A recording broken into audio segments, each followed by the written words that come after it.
Okay mga koys, magbubuo na tayo ngayon. So, pakita ko sa inyo yung step by step ng pagbubuo dito sa clutch lining.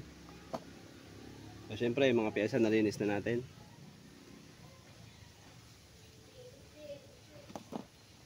Yung kanyang oil pump rotor, linis na rin.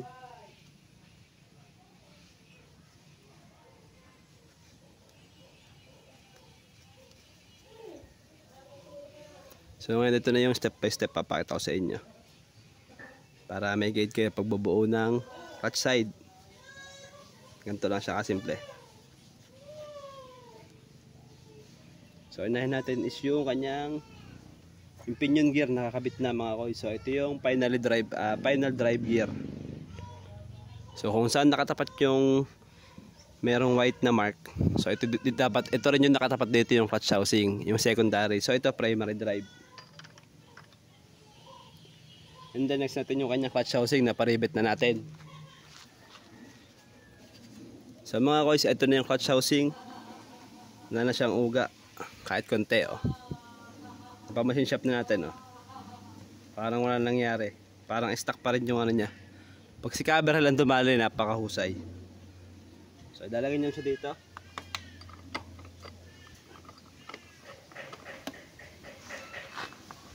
And then meron siyang spline washer. Spline washer niya. And then sunod natin yung kanyang clutch center.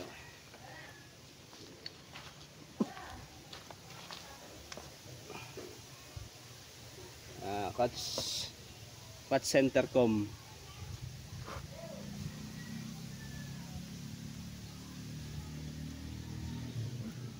So, clutch center or clutch pressure plate. So, ito siya. And then, yung kanyang clutch lining. So, clutch lining, ito yung tagwa 1K. Ito yung original na pang ano natin, TMX 125 tsaka TMX 155. So, 222-01-166-000. So ito yung talagang legit na pang 155 no. So kailangan basahin nyo muna natin ng oil. Ibabad muna natin sa oil no. Bago natin siya ikabit. So ito na mga koys. Babad na sa langis yung ating clutch friction plate. And then kailangan hawak nyo na rin yung ating clutch plate. So ito yung facing nito. Lahat ng matalas nakaharap doon sa transmission. So lahat ng makinis na part, ito, nakaharap sa atin yan. So una yung lining.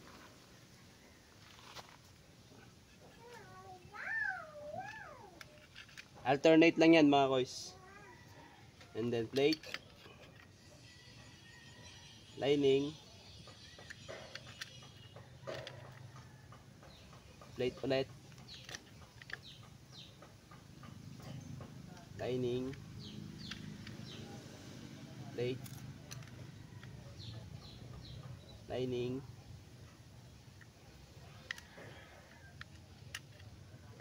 Plate. And then yung pinakahuling lining natin, dito nyo siya itatapat sa parang corona nya.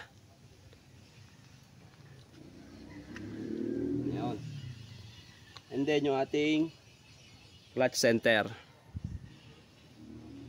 So sa pagkakabit nito, wala po itong timing. Walang timing mark yan. Ganito lang yung pagkakabit yan.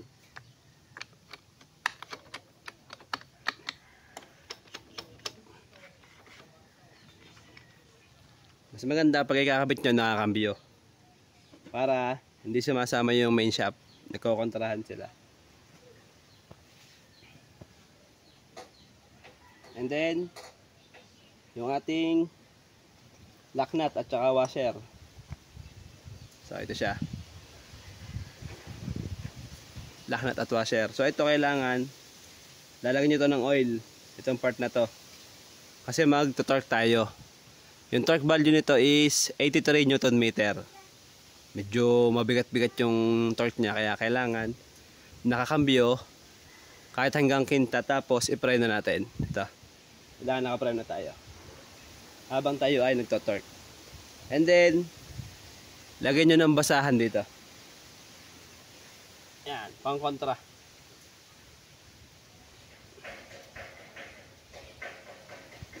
Okay, washer muna. Tapos ito. So, lagyan siya ng konting oil. Ito yung oil niya, malinis pa. Ang purpose ng oil na yan, pag kaya nilalagay niya ng oil to, para yung friction niya males. Kasi pag tiyo-tiyo to, nilinis natin yung mga pyesa. Tapos hindi kayo naglagay ng oil, magta-torque na tayo. Gumaganit agad yung nut natin. So akala nyo okay na, tumunog na yung torque range. So hindi pa pala. So kailangan madulas siya para ma-reach niya yung tamang torque.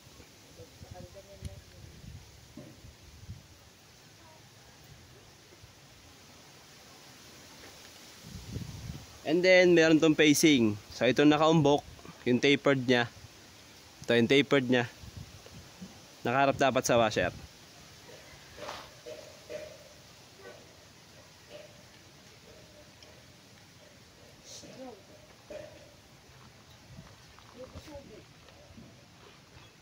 So ngayon kukuha tayo ng initial torque lang muna. Kahit pitik-pitikin nyo muna ng pneumatic. Tapos yung final is yung ating torque wrench. So pitik-pitikin lang muna natin ng pneumatic. So set ko yung pneumatic natin sa lower. Ayan o, nasa lower lang siya. So pitik-pitik lang natin. Ano?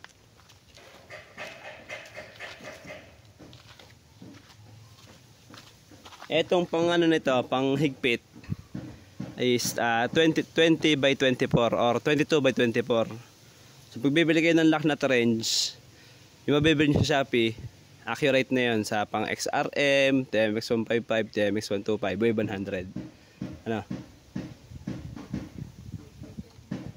So pitik lang muna, huwag nyo siyang itutodo ng impact.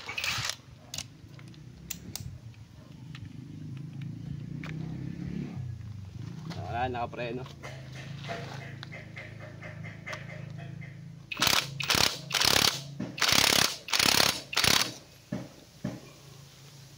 And then, gamit tayo ng torque wrench.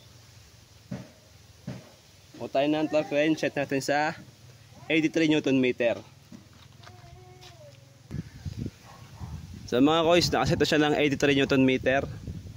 Ito nga palang gamit kong torque wrench is 19 to 110 Newton meter. So yung kung saan ko ito nabili, ilalagay ko yung link sa description. I-click nyo lang yung link.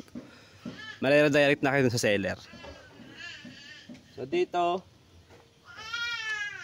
kailangan nyo ng extension. So yung ito, yung sa lock nut wrench, 1/2 yan. So kailangan nyo ng pampaliit. Pang 3/8. Ito. So kailangan, kukuha tayo ng, yung likod niya is 3/8. So itong adapter na to, 3/8 na yan. Tapos yung dulo niya 1/2. So sakto yan dito sa torque wrench natin. Okay, torque tayo.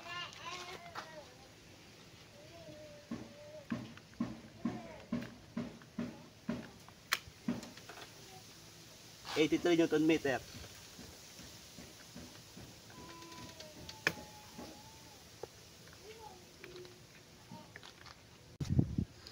So mga kois, yung torque natin sa clutch nut 83 Newton meter. So wala tayong special tools na pangontra. So meron siya dito nilalagay na 4 dito. So ngayon, tansyahin nyo na lang ng ating matic.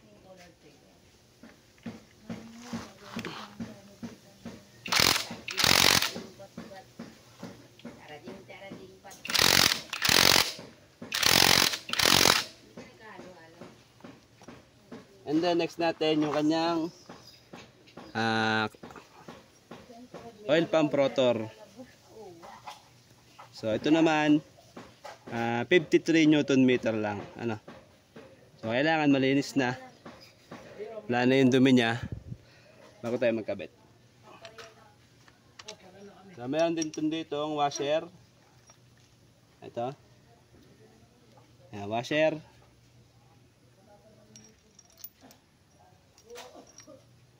Tapos ito rin. Yung tapered shape nakaharap sa kanya.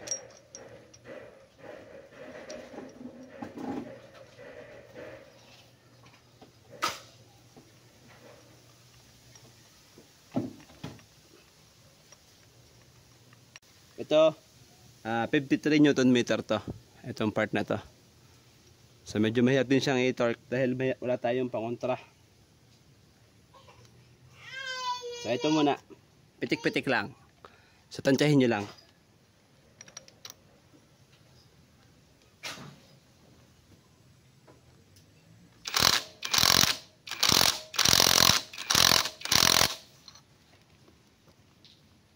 So hindi man tayo nag-torque, so at least alam nyo, nalaman yung torque value niya, ano.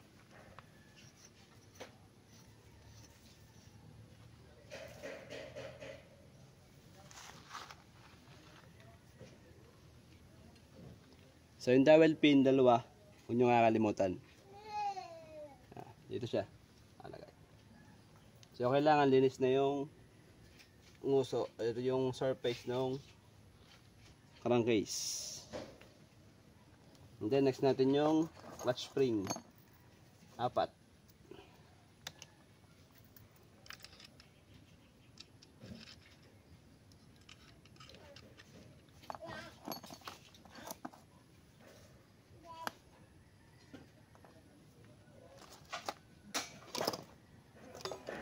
And then yung ating clutch pressure plate.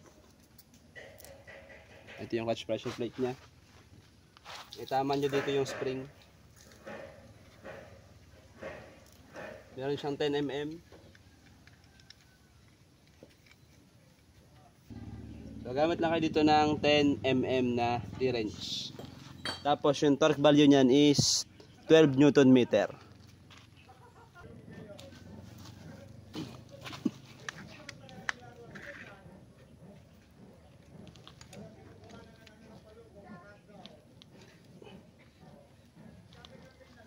So kailangan to, ingat kayo sa pag nito, higpit. Criss-cross pattern ang gawin niyo.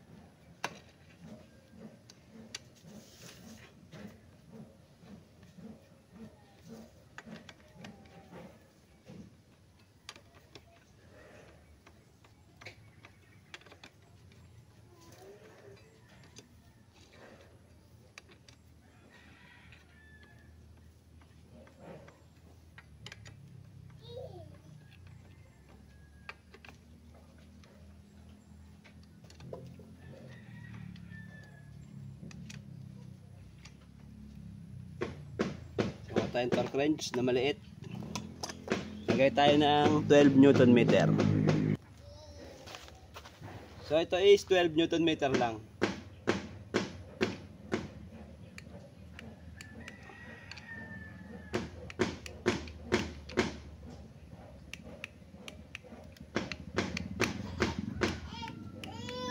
Okay. Ito na siya kahigpit mga boys. Baka i-double check nyo pa yan, higpit na yan. Okay na. Konting lapat lang. Kasi pwedeng mabasag yan pag napasobra sa lapat. Okay. And then next natin yung kanyang bearing. So bearing niya is 6003. Ito yan. So basa na siya ng oil. And then yung kanyang clutch lifter. Ito yung clutch lifter rod natin. And then yung kanyang cover sa oil pump rotor. Yung gasket, ingatan nyo masira. Pag nasira, palit.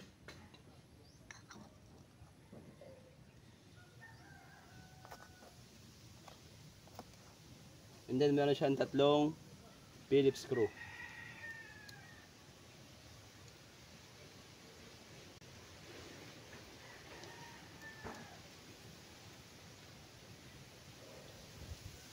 Ito, nasa ano lang to, 5 Newton meter lang. So, tansyahin na lang natin. Gamit tayo nito. So, mahina lang.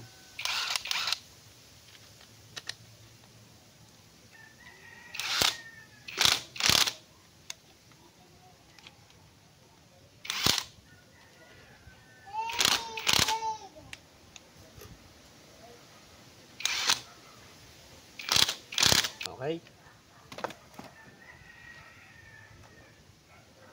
And then, sunod natin yung gasket.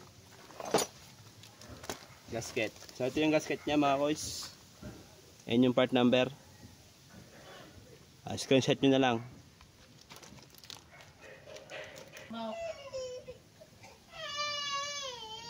Paano?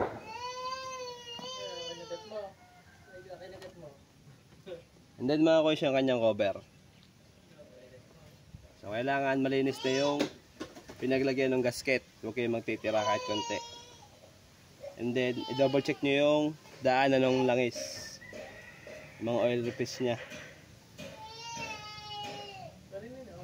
So, pagkakabit dito, napakadali lang. Turuan ko yung technique. Hayaan nyo na to. Huwag nyo muna itong galawin. Yung lever niya. Ito. Hayaan nyo na nakaganyan. Naka-free. Tapos, lagyan nyo ng konting oil to. Yung kanyang oil seal. Ayan. Lagyan nyo ng oil.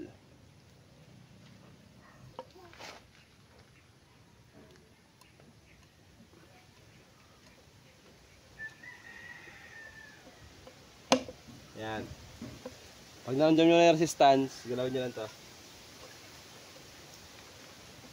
Alapat na ng kusa yan. Hindi nakalampok po yan ng martilyo.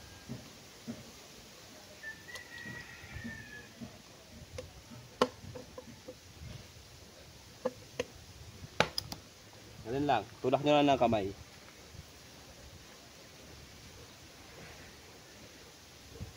Then, nilisin nyo na. Tapos, lagay nyo na ulit yung mga tornilyo nya. Tapos, yung clutch cable, kicker, tambucho, tsaka tapakan. So, yun lang.